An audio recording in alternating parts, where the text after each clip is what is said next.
Good morning বন্ধুরা, কেমন আছো সবাই? আশা করছি ভালো আছো। অনেকদিন বৃষ্টির পর আজকে দেখো একটু রোদ বেরিয়েছে। আর আমি আর মা চলে গিয়েছিলাম মায়ের স্কুলে, যেহেতু ওনার প্রায় একটা মাসের কাছে শরীর খারাপ থাকে, তাই স্কুলে যাওয়া হয়। আর দেখো রাস্তার পাশে কত সুন্দর শাপলা ফুটে আছে, আমার তো মনে হচ্ছে দেখে যে আমি এখনই লেবে যাই।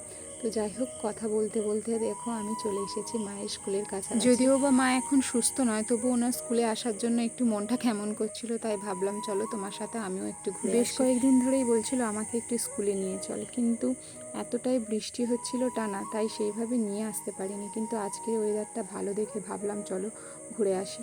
আর এই দেখো, এই হচ্ছে আমার মায়ের স্কুলটা। বেশ বড় আর পাকা ছাদ ফেলা, অবশ্যই তোমাদেরকে ভেতরে গিয়ে দেখাবো। আর এই যে জল ট্যাঙ্কিটা দেখছো, এটা হচ্ছে স্কুলের তরফ থেকে দিয়েছে। তো আমার মা 20-22 বছরের বেশি হবে কাজ করছে, কিন্তু এই জল ট্যাঙ্কিটা আজ বছর 3 হবে হয়েছে।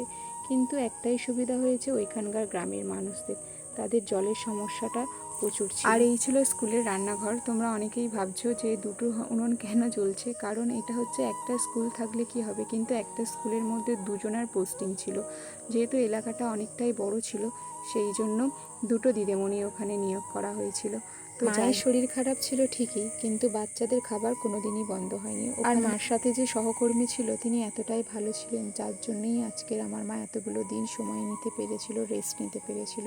তো যাই হোক, এই হচ্ছে আমার মায়ের স্কুল। ভেতরটা তোমাদেরকে দেখাই। আগে মাঝে মধ্যে মায়ের সাথে স্কুলে আসতাম। আর এই হচ্ছে আমার মায়ের স্কুল।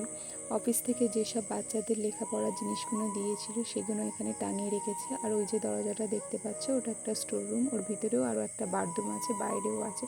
যাই হোক, স্কুলটা অনেকটা বড়। আমি তোমাদেরকে ক্যামেরায় কতটা দেখাতে পারছি জানি না। তোমরা কি একটা জিনিস লক্ষ্য করেছো এই হাঁড়ি দুটোর দিকে? হাঁড়ি দুটো দেখো এতটাই ভীষণ বড়, মানে দুজন লোক লাগবে এই হাঁড়ি দুটো চাকানোর জন্য। আমি তোমাদেরকে ক্যামেরায় কতটা দেখাতে পারছি জানি না, কিন্তু হাঁড়িটা ভীষণ বড়। আর আমি এখন থেকে ভেবেছি যে তোমাদের সাথে আমি একটা মাঝে মধ্যে ছোটোখাটো ব্লগ শেয়ার করব। যদি ভালো লাগে অবশ্যই জানিও কিন্তু।